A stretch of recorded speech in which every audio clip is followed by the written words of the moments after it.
কিন্তু নবীর সাথে দেখেন কিভাবে ফয়সালা করছেন। মা খাদিজা বলছেন, মুহাম্মদ তুমি আমার মাল নিয়ে যাও, যা লাভ হবে 50-50, অর্ধেক তুমি রাখবে, অর্ধেক তুমি আমাকে দিও। যাও, এই আমার উট লাও, মাল লাও, টাকা লাও, তুমি চলে যাও, যা লাভ হবে 50-50, অর্ধেক তুমি নিবে, অর্ধেক আমাকে দিবে। এবার মা খাদিজা মাইসারা গোলাম, খাদিজার যেটা গোলামকে বলছে, এ মাইসারা, তুই খবরদার মোহাম্মদের সাথ ছাড়বি না রে, পিছন ছাড়বি না। যে জায়গাতে যেখানে যাবে সাথে সাথে যাবে। 1 দিন 2 দিন 5 দিন 10 দিন মাস 15 দিনকার সাফার তুই গেলি রে মাইসারা, তার ব্যাপারে জানা বোঝা পর যা যা দেখবি তুই আমাকে এসে বলবি। মাইসারা যা যা যা তুই মোহাম্মদের সাথে যা। চলে গেলেন নবীজি মাল নিয়ে। আল্লাহু সামাদ, আল্লাহর দয়া, মাল তো বিক্রি হয়ে গেল ভাই। আর এত ফায়দা হইল যে জীবনে এরকম ফায়দা লাভ কোনোদিন কিন্তু হয়নি, এত ফায়দা হইলো। এবার এক এক করে বাড়িতে এসে সব হিসাব কিন্তু শুনিয়ে দিলেন। মা খাদিজা হিসাব শোনা পর দিল বাগ বাগ হয়ে গেল, দিল খুশিতে একবারে জমতে লাগলো। আল্লাহ, এতদিন থেকে আমার নৌকার চাকর এত মাল নিয়ে গেছে, এত ফায়দা হয়নি, জীবনে এরকম ভাবে হিসাব দেয়নি। আরে মোহাম্মদ ছেলেটা কত ভালো রে, পাই পাই করে হিসাব দিয়ে দিয়েছে। এবার তার ভিতরকার সেফাত মাইসারা গোলাম সব মা খাদিজাকে দিয়ে দিয়েছেন। এবার মা খাদিজা শোনা পর রাতের বেলাতে মনে মনে বলছে, আল্লাহ রে, আমার কাছে কত রাজা বাদশার পায়গাম এসেছে, আমি খাদিজা কাহরের পায়গাম স্বীকার করিনি, কিন্তু এই মোহাম্মদ ছেলেটাকে ভালো লাগে, তার চরিত্র আখলাক ভালো আমাকে লেগেছে, মনে হয় আমার জীবনের সাথে তাকে করতে হবে।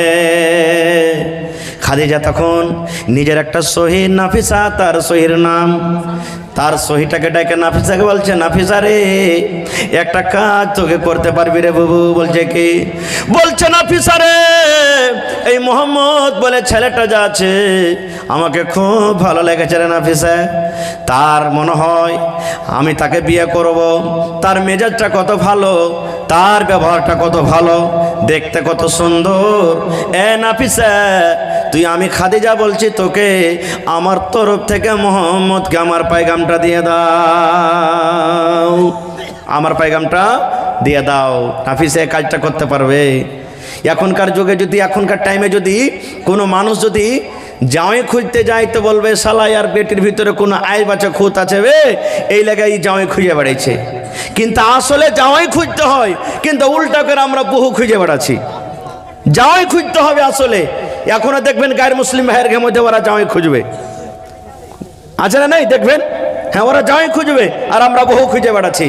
আল্লাহ নবীর জামানাতে সুবহানাল্লাহ, হযরত ওমর রাদিয়াল্লাহু তাআলা আনহুর একটা বেটি সাফিয়া মনে হয় নাম, তার স্বামী মারা গেল, মানে জামাইটা মারা গেল। ইদ্যত শেষ করার পর ওমর বলছেন যে আমি উসমানের কাছে গেলাম, উসমান, আমার বেটিটাকে বিয়ে করলাও, দরকার থাকলে বিয়ে করলাও। বলছেন, না, আমার কোনো দরকার নেই, বিয়ে করবো না। ঝেড়া জবাব দিয়ে দিলেন, মন খারাপ। আবার বলছেন ওমর রাদিয়াল্লাহু তাআলা আনহু যে আমি আলীর কাছে গেলাম, আলী, পারো ভাই তো আমার বেটিটা শুধু তুমি বিয়ে করে লাও। আলীও বলছেন যে আমার দরকার নাই। কার কাছে যাব? তখন চলে গেলেন আবু বকর রাদিয়াল্লাহু তাআলা আনহুর কাছে, যা বলছেন যে, আবু বকর, একটা কথা বলবো। বলছে কি? বলছে, আমার বেটি সাফিয়া যা আছে ওর সাথে তোমার বিয়ে লাগাবো, তুমি রাজি থাকলে বিয়েটা করে লাও।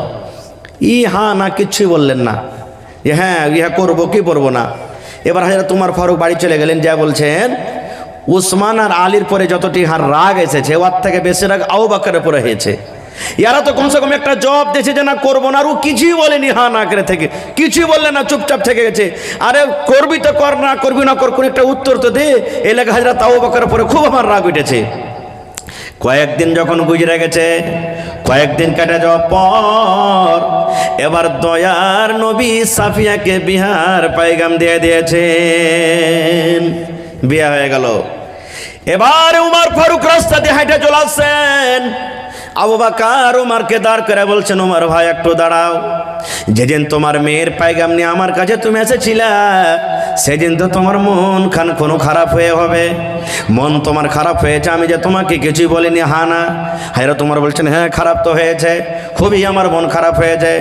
এইবারে উমর হযরত আবু বকর বলছেন, উমর রে, এই জন্য আমি তোমার পায়গাম আমি স্বীকার করিনি। আমি কয়েকদিন আগে নবীর মুখ থেকে আভাস আমাকে এসেছে, আমি কথা শুনেছিলাম আমার নবী তোমার মেয়েকে পায়গাম দিবে, তোমার মেয়েকে বিবাহ করবে বলে। আমার কানে এরকম খবর এসেছে বলে আমি তোমাকে কোনো উত্তর দিইনি। যে জায়গাতে আমার নবী পায়গাম দেবেন, যাকে আমার নবী বিবাহ করবেন, আমি আবু বকর আমি তাকে পায়গাম দিতে যাব না। এই জন্য আমি তোমাকে হা না কিছু বলিনি। তাহলে এখান থেকে আমরা বুঝতে পারলাম কি, যে জামাই খুঁজতে হবে।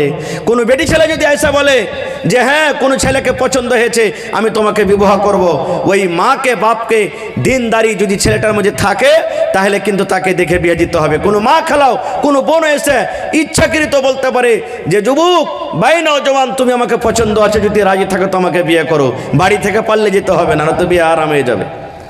ইচ্ছাকৃত। যেমন আর একটা হাদিস, সহিহ হাদিস, আজকে যেমন আপনারা বসে আছেন, দয়ার নবী একদিন বসে আছেন, সাহাবায়ে কেরাম বসে আছেন, একজন মহিলা আল্লাহ রসুলের দরবারে হাজির হয়ে গেলেন মজলিসে। আল্লাহ রসুল গো, এ নবীজি, আমার জান খান আপনাকে সঁপে দিলাম, আপনাকে হাজির করে দিলাম, আপনাকে টাকা লাগবে না, মোহর লাগবে না, পয়সা লাগবে না। নবী গো, বিনা টাকাতে বিনা মোহরে আপনি আমাকে বিবাহ করলেন। একজন মহিলা ডাইরেক্ট নবীকে বলছেন, নবীজি আমার জান আপনাকে সঁপে দিলাম, আপনি বিয়ে করলেন। এবার নবীজি দেখলেন তাকে, মাথার চাঁদি থেকে নিয়ে পার তেলে পর্যন্ত দেখলেন, দেখতে কেমন। এখানে আরো একটা কথা বলে দিই, যে বিবাহ করবে সে শুধু দেখবে, ওয়াপার লোক দেখতে পাবে না। কিন্তু এখানে আমাদের সমাজে উল্টা কাজ করছি আমরা, যে বিয়ে করবে সে বাড়তে থাকবে, আর যারা করবে না ওরাই আমরা দেখতে যাব। এরকম হয় কি হয় না? এখানে শরীয়তের উল্টা কাজ করছি। নবীজি দেখলেন যে দেখতে কেমন, দেখা পর এই দেখেন মাথা নিচে করে নিলেন, হ্যাঁ না কোনো কথা দিলেন না। নবীজি তুমি পছন্দ আছো কি না, বিয়ে করবো কি করবো না, কোনো উত্তর দিলেন না। এবার মহিলাটা মনে মনে বলছেন, আল্লাহ নবীকে আমার জান খান সঁপে দিলাম, যে হুজুর আপনি আমাকে বিবাহ করলেন, নবীজি আমাকে কোনো উত্তর দিলেন না। এবার ফাজাল আসাদ এক সাইডে মেয়েটা বসে গেলেন, নবীজি হ্যাঁ না যতক্ষণ আমাকে বলবেন এখান থেকে আমি যাব না। কিছু সময় যখন কেটে গেল, ফাকামা রাজুলুম মিন আসহাবিহি, সাহাবীদের মধ্যে একজন সাহাবী দাঁড়িয়ে গেলেন, ইয়া রাসূলুল্লাহ, নবী গো, সে মেয়ে ছেলেটা আপনাকে নিজের জান খান সঁপে দিয়েছে বা করে দিয়েছে, আপনি তাকে বিবাহ করেন। আল্লাহ রাসূল গো, যদি আপনার দরকার না থাকে, আপনার বিবাহের প্রয়োজন না থাকে, ফাযাওইজনিহা, তার সাথে আপনি আমার বিবাহ লাগিয়ে দেন, আমার দরকার রয়েছে, আমি তাকে বিবাহ করব।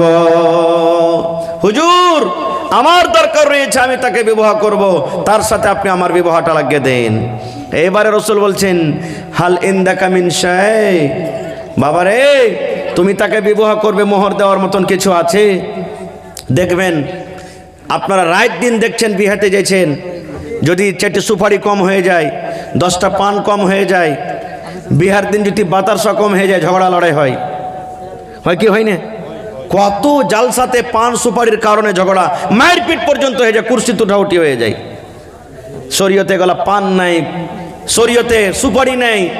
এই যেদিন আমরা বিবাহর দিন বাতাসা বিলাচ্ছি, বাতাসাও নেই, গোলা বাতাসা নেই, খাজুর নেই, ছোহারা নেই, বিয়ের দিন দিতে হবে না।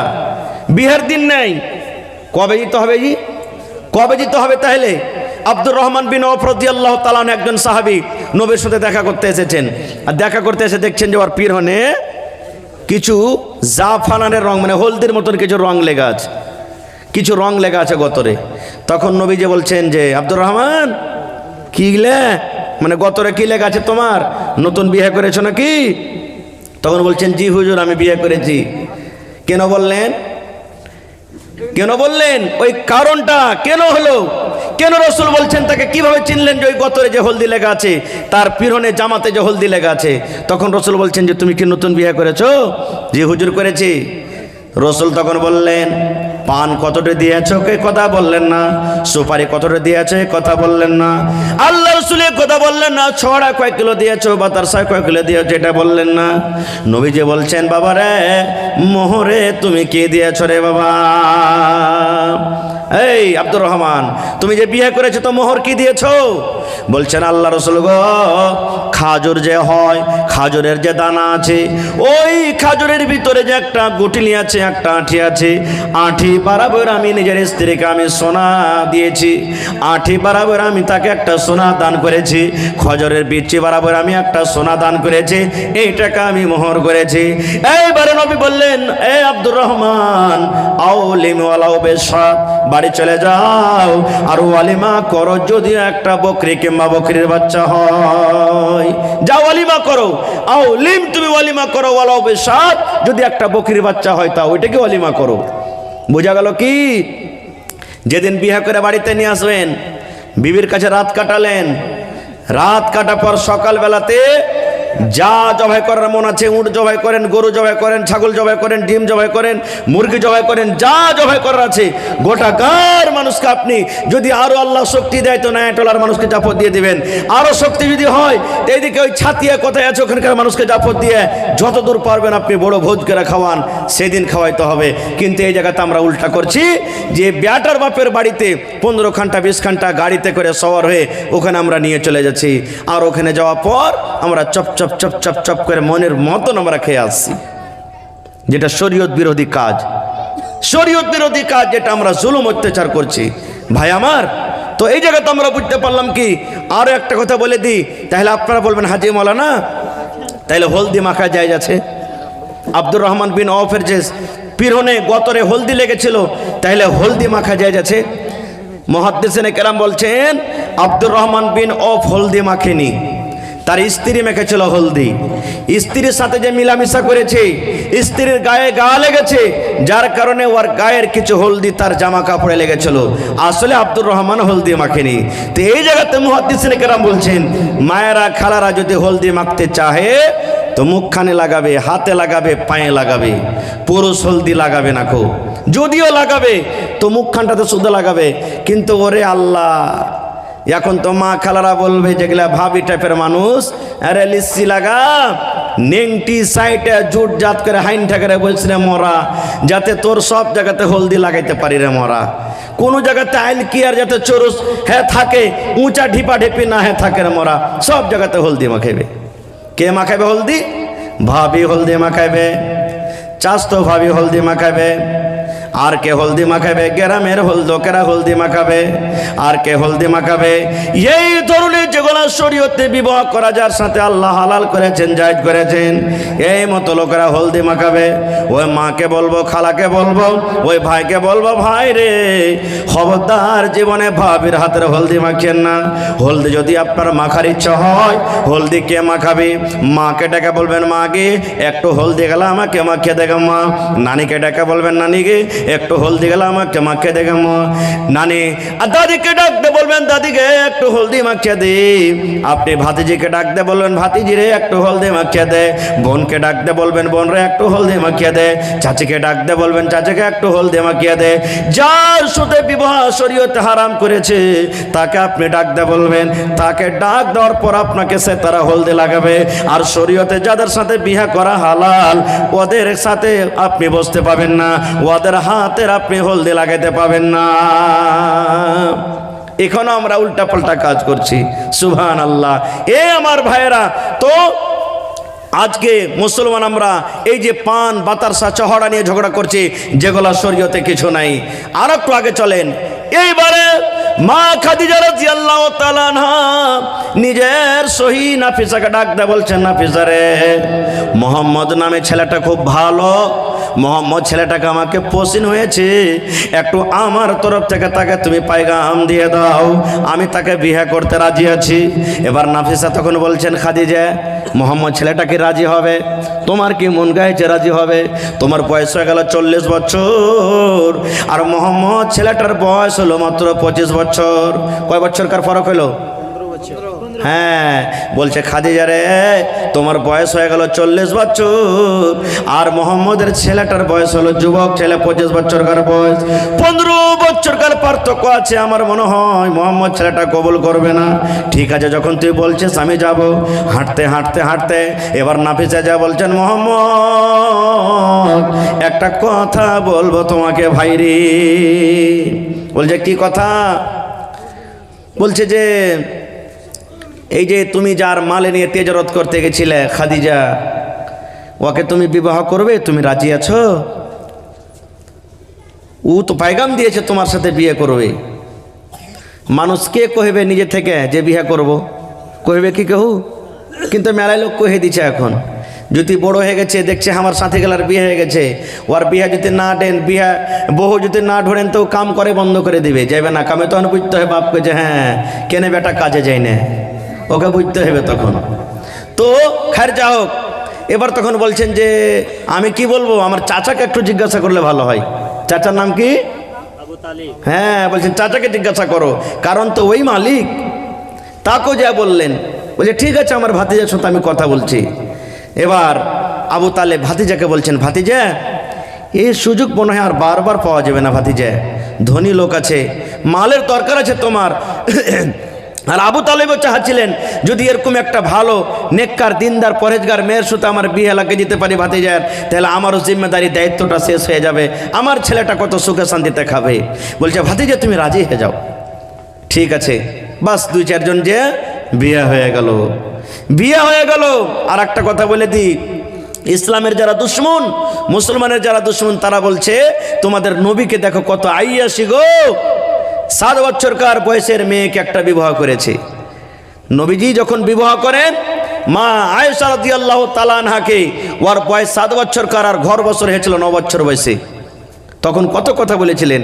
কিন্তু ওই ইসলামের দুশ্মন ওই ভাইয়েরাকে বলবো, যারা ইসলাম বুঝে না, দিন বুঝে না, যে দেখেন নবীজি তো প্রথম বিয়ে করছেন, প্রথম মানুষ কে চাহে যে আমি একটা কুঁয়ারি মেয়ে ছেলেকে বিয়ে না করে, আইভি মেয়ে ছেলেকে বিয়ে না করে, যে একটা বুড়ি ধরনের মেয়ে, 40 বছর মোটামুটি বুড়ি হয়ে যায় মেয়ে লোক, এই ধরনের মেয়ে ছেলেকে বিয়ে করব।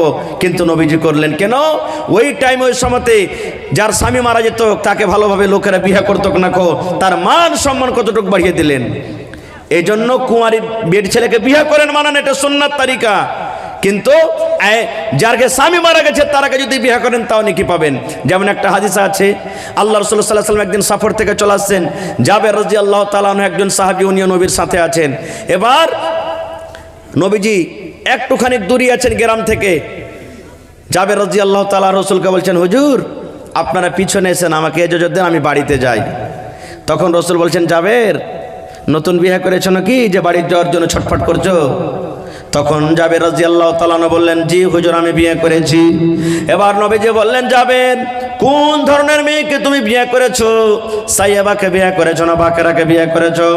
সাইয়াবা বলা হয় যার স্বামী একবার প্রথম ছিল, স্বামী মারা গেছে, কিংবা স্বামী তাকে তালাক দিয়েছে, ওকে সাইয়াবা বলা হয়। যে পুরুষের একবার মজা খেয়েছে তাকে সাইয়াবা বলা হয়। আর বাকেরা ওই মেয়ে ছেলেকে বলা হয় যে যার প্রথম বিয়ে হয়। রাসূল বলছেন, জাবের রে তুমি সাইয়াবাকে বিয়ে করেছো না বাকেরাকে বিয়ে করেছো? মানে বিবাহিত নারীকে বিয়ে করেছো না অবিবাহিত নারীকে বিয়ে করেছো? এবার জাবের বলতে লাগলেন, ইয়া রাসূলুল্লাহ, আল্লাহ নবী গো, আমি একটা সাইয়াবা বিয়েদারে মেয়ে ছেলেকে বিয়ে করেছি। এবার নবীজি বললেন, জাবের রে কেন তুমি একটা কুঁয়ারি মেয়ে ছেলেকে বিয়ে করনি? তুলাইবহা ওয়া তুলাইবকা, তুমি তার সাথে খেলতে গো তোমার সাথে খেলতো। কেন রে জাবের তুমি একটা বিবাহিত নারীকে বিয়ে করেছো, তুমি একটা কুঁয়ারি নারীকে কেন বিয়ে করনি? যেমন কথাটা শোনা ওরে আল্লাহ, জাবেরের মন খান ছোট বড় হইতে লাগলো, চোখ দুটা সরবার করতে লাগলো। দয়ার রাসূল বললেন, জাবের রে কেন তুমি আমার কথাটা শুনে মনে ব্যথা পেয়েছো? কি ব্যাপারটা, তোমার মনটা কেন খারাপ? আমার কথাটা কেন তুমি শুনে মনটা খারাপ করলে? আমি তো এরকম কোনো কথা বলিনি যে তোমার মন খারাপ হয়ে যাবে। আমি শুধু এটাই বললাম, জাবের রে কেন তুমি একটা কুঁয়ারি মেয়ে ছেলেকে বিয়ে করনি, এই কথাটা তুমি আমাকে বললাম। এবার জাবের তখন বলছেন, ইয়া রাসূলুল্লাহ, আল্লাহ নবী গো, এই জন্য আমি কাঁদছি গো রাসূল, এই জন্য আমার মনটা ছোট হয়েছে। আপনি বললেন কেন একটা কুঁয়ারি মেয়ে ছেলেকে বিয়ে করেনি? আল্লাহ রাসূল গো, আমার ইচ্ছা ছিল, আমিও জানতাম একটা কুঁয়ারি মেয়ে ছেলেকে বিয়ে করব, কিন্তু এই জন্য আমি একটা সাইয়েবা মেয়ে ছেলেকে বিয়ে করেছি। আল্লাহ রাসূল গো, গাজওয়ায়ে উহুদের যুদ্ধে, উহুদের ময়দানে আমার বাপ শহীদ হয়ে গেছেন, আমার বাপ দুনিয়া থেকে চলে গেছেন। এবার আমার বহিনেরা বাড়িতে ছোট ছোট আছে, একটা রয়েতে 7টা আছে, একটা রয়েতে 9টা আছে, 7টা কিংবা 9 জন আমার ছোট ছোট বোন আছে। আল্লাহ নবী গো, ওই আমার বোনেরা এত ছোট হয়ে আছে, নিজে গোসল করতে পারবে না, নিজে কাপড় পিনতে পারবে না, নিজে নিজে সিধা করতে পারবে না, নিজে নিজে তেল গায়ে লাগাইতে পারবে না, নিজের ভালো মন্দ নিজে বুঝতে পারবে না। এজন্য আমার বোনদের জন্য একটা বড় ধরনের মেয়ের দরকার, একটা বড় ধরনের নারীর দরকার, যে আমাদের বোনের দেখাশোনা করবে, আমার বোনেরাকে গোসল করাবে, আমার বোনেরাকে তেল কাজল দিয়ে দিবে, আমার বোনেদের পরওয়ারিশ করবে। এই জন্য নবী গো, আমি একটা বড় ধরনের মেয়েকে আমি বিয়ে করেছি, এই জন্য আমি বিয়ে করেছি। খারিজা হোক, এবার বিয়ে হয়ে গেল, 1 দিন গেল, 2 দিন গেল, 3 দিন গেল, 4 দিন গেল, এই করতে করতে করতে সুবহানাল্লাহ, নবীজির বয়স যখন 40 বছর হয়ে গেল, রে আল্লাহ, 40 বছর নবীর বয়স। একদিন নবীজি মা খাদিজাকে ডাক দেয়, বলছেন, খাদিজা রে, এখন আমি আর গ্রামে থাকবো না, আমি এখন আর বাড়িতে থাকবো না, এখন আমি আর গ্রামে থাকবো না। স্বামী গো, কোথায় যাবেন? বলছে, বিবি রে, মক্কা থেকে দূরে ওই দেখো একটা পাহাড় দেখতে পাও, ওই পাহাড় দেখছো তুমি, ওই হেরা পাহাড়, ওই হেরা পাহাড়ে একটা গর্ত আছে, একটা খাল আছে, ওই খালের ভেতরে আমি থাকবো, ওখানে রাত কাটাবো, ওখানে দিন কাটাবো, ওখানে আল্লাহর ইবাদত করবো, ওখানে আল্লাহর বান্দেগি করবো, ওখানে আমি আল্লাহর গুণগান করবো। এই গ্রামে থাকবো না, গ্রামের লোকেরা মূর্তির পূজা করে, গ্রামের লোকেরা পাথরের পূজা করে, গ্রামের লোকেরা মদ পান করে, গ্রামের লোকেরা জুয়া খেলে, গ্রামের লোকেরা জেনা ব্যভিচার করে, গ্রামের লোকেরা ঠগাঠগি করে, দুনিয়ার যাবতীয় গুনাহ গ্রামের লোকেরা করে। এরকম জায়গাতে আমার মতো লোক থাকতে পারবে না রে খাদিজা। এই জন্য আমি বাড়ি ঘর ছেড়ে ছেড়ে আমি চলে যাব ওই গারে হেরাতে। 2 দিন 5 দিন 10 দিনকার মতন ছাতু নিয়ে, 2 দিন 5 দিনকার মতন ছাতু নিয়ে, খাবার নিয়ে, নবীজি খাজুর নিয়ে ওই গারে হেরা পাহাড়ে চলে যেতেন, গর্ততে চলে যেতেন।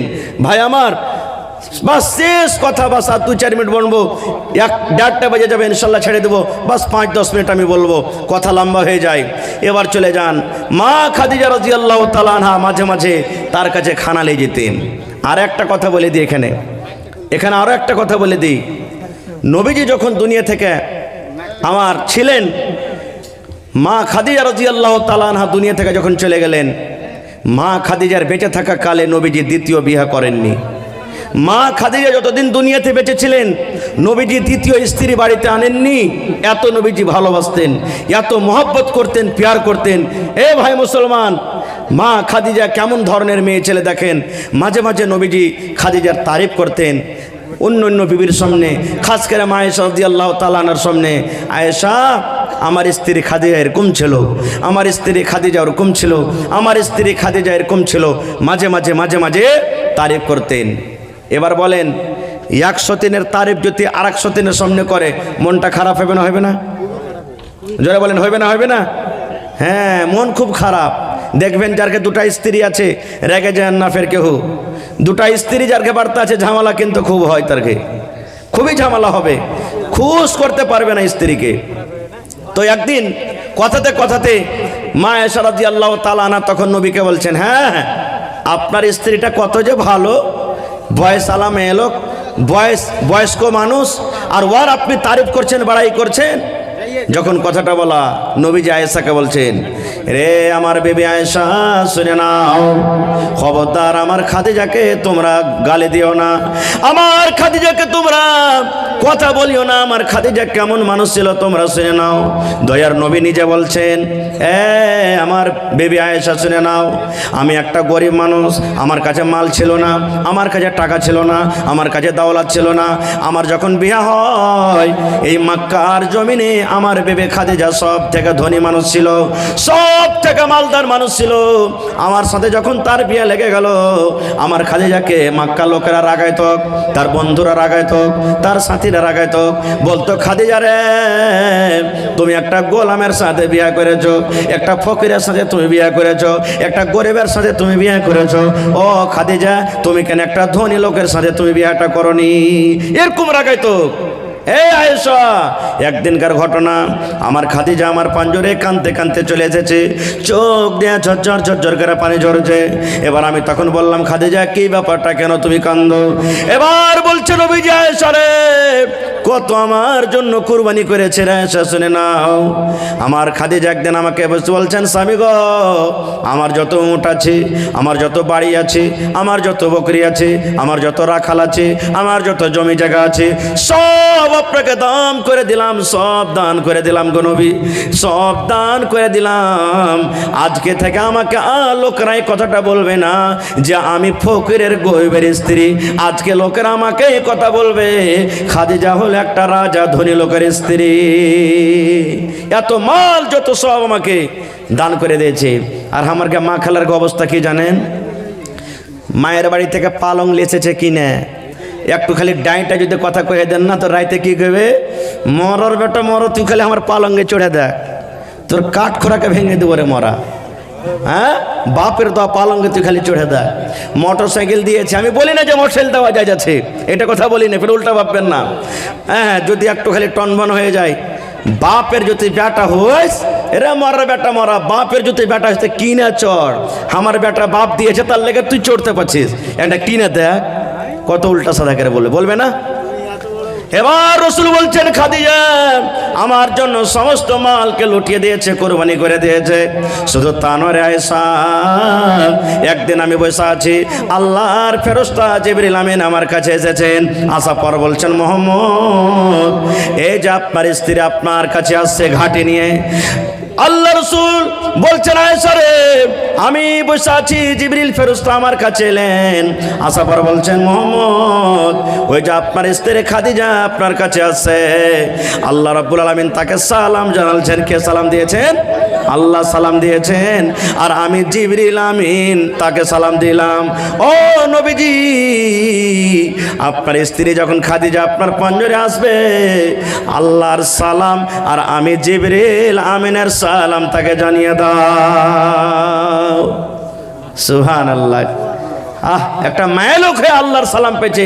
এবার বলেন যে আল্লাহর সালাম পেয়েছে ওই মায়ালোকটার ভাগ্য নসিব কত বড় হইতে পারে, বুঝতে পারছেন তো? কত বড় হইতে পারে।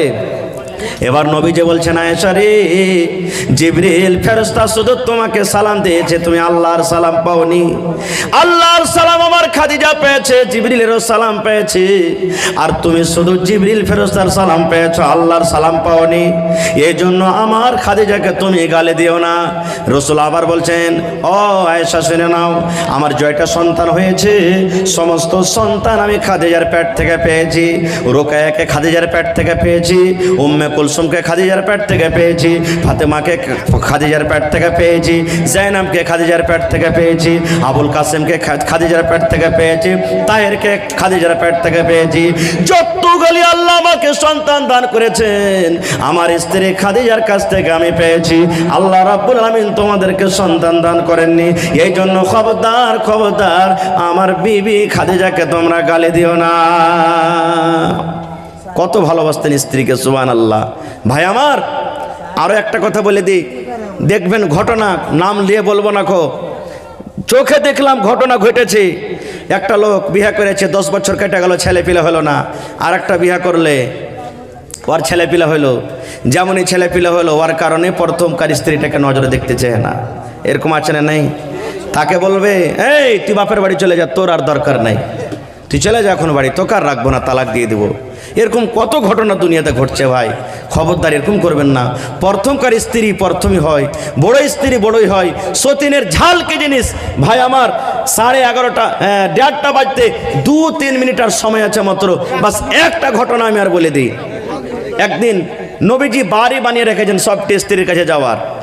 নবীজির 11টা স্ত্রী, কয়টা স্ত্রী? 11টা স্ত্রী, একসাথে 7টা স্ত্রী ছিলেন। এটা হলো একটা স্ত্রীর বাড়ি। এটা একটা স্ত্রীর বাড়ি, এটা একটা স্ত্রীর ঘর, এটা একটা স্ত্রীর ঘর, সব বাড়ি বানা আছে। এবার আর একটা কথা বলি, যারকে 2টা 3টা 4টা স্ত্রী বাড়িতে আছে, বাড়ি বানিয়ে বানিয়ে থাকবেন ভাই, আর সবকে ভালো ভালো খাইতে দিবেন একরকম করে, না তো একটাকে ভালো দিবেন আর একটার কাছে পাতাই নেবেন না। কিয়ামতের দিন আল্লাহ রাসূল বলছেন তোমার ঘাড়খানটা এরকম ভাবে টেঁড়ায় থাকবে, কুজা হ্যাঁ তুমি আল্লাহর সামনে যাবে, সব লোকেরা দেখবে, তখন বলবে এই দেখ এর 2টা স্ত্রী ছিল দুনিয়াতে রে, এই লেগে একটাকে ভালো দেখেছে একটাকে দেখেনি, যার কারণে এর ঘাড়টা টেঁড়ায় গেছে। সতীনের ঝাল কি জিনিস, একটা হাদিস একটা কোরআন আপনার সামনে রাখছি। নবীজি সমস্ত স্ত্রীদের বাড়িতে আসরের নামাজ পড়তেন আর খবর নিতেন, তোমার বাড়িতে কি খেতে আছে, তোমার বাড়িতে কি খেতে আছে, তুমি কেমন আছো, ভালো মন্দ জিজ্ঞাসা করতেন। তো সমস্ত স্ত্রীদের মধ্যে জাইনাব রাদিয়াল্লাহু তাআলা আনহা আল্লাহ নবীর একজন স্ত্রী, ওর বাড়িতে একটু সময়টা বেশি হয়ে যেত অন্য অন্য স্ত্রী থেকে, হয়তো কোনোদিন ওর বাড়িতে একটু সময়টা বেশি হইতো। এবার দেখেন ভাগ করা লিয়েও বাড়িতে ঝগড়া হয়, 2টা জায়গায় সত্যি থাকে। দেখবেন যতটি বুড়া পুরানা মানুষ আছেন, 2টা স্ত্রী যদি বিচার করেন না, তো খাওয়া পিন্ধার বিচার হবে না, খালি এটাই বিচার হবে, মুলবি সাহেব জি, মন্ডল জি, ওইটা ওর স্ত্রী, আমি স্ত্রী, আমার কাছে 2 দিন থাকবে, ওর কাছে কেন 1 দিন থাকবে, আমার কাছে 2 দিন থাকা চাই। এরকম হয় না, হয় কি হয় না হয়। তো মা আয়েশা রাদিয়াল্লাহু তাআলা আনহা তখন সবটি স্ত্রীকে সাথে লিয়া বলছেন, এই আল্লাহ রসুল জাইনাবের বাড়িতে কেনে বেশি টাইম দিছে, একটু খবর লেতো কি কারণে জাইনাবের বেশি বাড়তে সময়টা দিছে। এবার খবর নেওয়া হইলো, তো ওর বাড়িতে নবী সাহেব মধু খেতেন। কি খেতেন কথা বলেন? মধু মানে পকেটের পুরিয়া দোকানের মধু রে ভাই, হ্যাঁ শাহাদ মধু, যেগুলা বল্লা থেকে হয়, মধু খেতেন। 100 দিনের তারিফ যদি 100 দিনের সামনে করে, মনটা খারাপ হবে না, হবে না? জোরে বলেন হবে না? হ্যাঁ, মন খুব খারাপ। দেখবেন যারকে 2টা স্ত্রী আছে রেগে যান না ফের কেউ, 2টা স্ত্রী যারকে বাড়তে আছে ঝামেলা কিন্তু খুব হয়, তারকে খুবই ঝামেলা হবে, খুশ করতে পারবে না স্ত্রীকে। তো একদিন কথাতে মা আয়েশা রাদিয়াল্লাহু তাআলা আনহা তখন নবীকে বলছেন, হ্যাঁ আপনার স্ত্রীটা কত যে ভালো, বয়স আলা মেয়ে লোক, বয়স্ক মানুষ, আর ওর আপনি তারিফ করছেন, বাড়াই করছেন। যখন কথাটা বলা, নবীজি আয়েশাকে বলছেন, রে আমার বেবি আয়েশা শুনে নাও, খবরদার আমার খাদিজাকে তোমরা গালি দিও না, আমার খাদিজাকে তোমরা কথা বলিও না, আমার খাদিজা কেমন মানুষ ছিল তোমরা শুনে নাও। দয়ার নবী নিজে বলছেন, আমার বেবি আয়েশা শুনে নাও, আমি একটা গরিব মানুষ, আমার কাছে মাল ছিল না, আমার কাছে টাকা ছিল না, আমার কাছে দাওলাত ছিল না। আমার যখন বিয়ে হয় এই মক্কার জমিনে আমার বেবি খাদিজা সব থেকে ধনী মানুষ ছিল, সব থেকে মালদার মানুষ ছিল। আমার সাথে যখন তার বিয়ে লেগে গেল, আমার খাদিজাকে মক্কার লোকেরা রাগাইত, তার বন্ধুরা রাগাইত, তার সাথীরা রাগাইত, বলতো খাদিজা রে তুমি একটা গোলামের সাথে বিয়ে করেছো, একটা ফকিরের সাথে তুমি বিয়ে করেছো, একটা গরিবের সাথে তুমি বিয়ে করেছো, ও খাদিজা তুমি কেন একটা ধনী লোকের সাথে তুমি বিয়েটা করনি, এরকম রাগাইতো। এই আয়েশা, একদিনকার ঘটনা, আমার খাদিজা আমার পাঞ্জরে কানতে কানতে চলে এসেছে, চোখ দিয়ে ঝরঝর করে পানি ঝরছে। এবার আমি তখন বললাম, খাদিজা কি ব্যাপারটা, কেন তুমি কান্দো? এবার বলছে নবীজি, আয়েশা রে কত আমার জন্য কুরবানি করেছে রে আয়েশা, শুনে নাও। আমার খাদিজা একদিন আমাকে বলছেন, স্বামী গো আমার যত উট আছে, আমার যত বাড়ি আছে, আমার যত বকরি আছে, আমার যত রাখাল আছে, আমার যত জমি জায়গা আছে, সব আপনাকে দান করে দিলাম, সব দান করে দিলাম গো নবী, সব দান করে দিলাম। আজকে থেকে আমাকে লোকেরা এই কথাটা বলবে না যে আমি ফকিরের গরিবের স্ত্রী, আজকে লোকেরা আমাকে এই কথা বলবে খাদিজা হলো একটা রাজা ধনী লোকের স্ত্রী। এত মাল যত সব আমাকে দান করে দিয়েছে। আর আমার মা খালার অবস্থা কি জানেন? মায়ের বাড়ি থেকে পালং লেচেছে কিনে, একটু খালি ডাইটা যদি কথা কয়ে দেন না, তো রাইতে কি করবে, মরর বেটা মর, তুই খালি আমার পালঙ্গে চড়ে দেখ, তোর কাঠ খোরাকে ভেঙে দেবো রে মরা। হ্যাঁ, বাপের তো পালঙ্গে তুই খালি চড়ে দেয়। মোটর সাইকেল দিয়েছে, আমি বলি না যে মোটরসাইকেল দেওয়া যায় যাচ্ছে, এটা কথা বলি না, ফের উল্টা ভাববেন না। হ্যাঁ, যদি একটু খালি টনবন হয়ে যায়, বাপের যদি বেটা হইস, এরা মরা বেটা মরা, বাপের যদি বেটা হইতে কিনে চড়, আমার বেটা বাপ দিয়েছে তার লেগে তুই চড়তে পারছিস, এটা কিনে দেখ, কত উল্টা সাদা করে বলবে না? এবার রাসূল বলছেন খাদিজা আমার জন্য সমস্ত মালকে লুটিয়ে দিয়েছে, কুরবানি করে দিয়েছে। শুধু তা নয় আয়েশা, একদিন আমি বসে আছি, আল্লাহর ফেরেশতা জিবরিল আমিন আমার কাছে এসেছেন। আসার পর বলছেন মুহাম্মদ এই যে আপনার স্ত্রী আপনার কাছে আসছে ঘাটি নিয়ে। আল্লাহ রাসূল বলছেন আয়েশা রে আমি বসে আছি, জিবরিল ফেরেশতা আমার কাছে এলেন। আসার পর বলছেন মুহাম্মদ ওই যে আপনার স্ত্রী খাদিজা আপনার কাছে আসছে। আল্লাহ রাব্বুল আলামিন তাকে সালাম জানালছেন। কে সালাম দিয়েছেন? আল্লাহ সালাম দিয়েছেন, আর আমি জিবরিল আমিন তাকে সালাম দিলাম। ও নবীজি আপনার স্ত্রী যখন খাদিজা আপনার পঞ্জরে আসবে, আল্লাহর সালাম আর আমি জিবরিল আমিনের সালাম তাকে জানিয়ে দাও। সুবহানাল্লাহ। একটা মায়া লোক হয়ে আল্লাহর সালাম পেয়েছে। এবার বলেন যে আল্লাহর সালাম পেয়েছে ওই মায়া লোকটার ভাগ্য নসিব কত বড় হইতে পারে, বুঝতে পারছেন তো কত বড় হইতে পারে। এবার নবীজি বলছেন আয়েশা রে জিবরিল ফেরেশতা শুধু তোমাকে সালাম দিয়েছে, তুমি আল্লাহর সালাম পাওনি। আল্লাহর সালাম আমার খাদিজা পেয়েছে, জিবরিলেরও সালাম পেয়েছে, আর তুমি শুধু জিবরিল ফেরেশতার সালাম পেয়েছো, আল্লাহর সালাম পাওনি। এই জন্য আমার খাদিজাকে তুমি গালি দিও না। রাসূল আবার বলছেন ও আয়েশা শুনে নাও, আমার জয়টা সন্তান হয়েছে, সমস্ত সন্তান আমি খাদিজার পেট থেকে পেয়েছি। রুকায়াকে খাদিজার পেট থেকে পেয়েছি, উম্মে কুলসুমকে খাদিজার পেট থেকে পেয়েছি, ফাতেমাকে খাদিজার পেট থেকে পেয়েছি, জাইনাবকে খাদিজার পেট থেকে পেয়েছি, আবুল কাসেমকে খাদিজার পেট থেকে পেয়েছি, তাহেরকে খাদিজার পেট থেকে পেয়েছি। যতগুলি আল্লাহ আমাকে সন্তান দান করেছেন আমার স্ত্রী খাদিজার কাছ থেকে আমি পেয়েছি। আল্লাহ রাব্বুল আলামিন তোমাদেরকে সন্তান দান করেননি। এই জন্য খবরদার খবরদার আমার বিবি খাদিজাকে তোমরা গালি দিও না। কত ভালোবাসতেন স্ত্রীকে, সুবহানাল্লাহ। ভাই আমার আরো একটা কথা বলে দিই, দেখবেন ঘটনা নাম নিয়ে বলবো না, চোখে দেখলাম ঘটনা ঘটেছে। একটা লোক বিয়ে করেছে, 10 বছর কেটে গেল, ছেলে পিলে হলো না। আর একটা বিয়ে করলে ওর ছেলে পিলে হলো, যেমনই ছেলে পিলে হলো ওর কারণে প্রথমকার স্ত্রীটাকে নজরে দেখতে চায় না। এরকম আছে না নাই? তাকে বলবে এই তুই বাপের বাড়ি চলে যা, তোর আর দরকার নাই, তুই চলে যা এখন বাড়ি, তোকে আর রাখবো না, তালাক দিয়ে দেবো।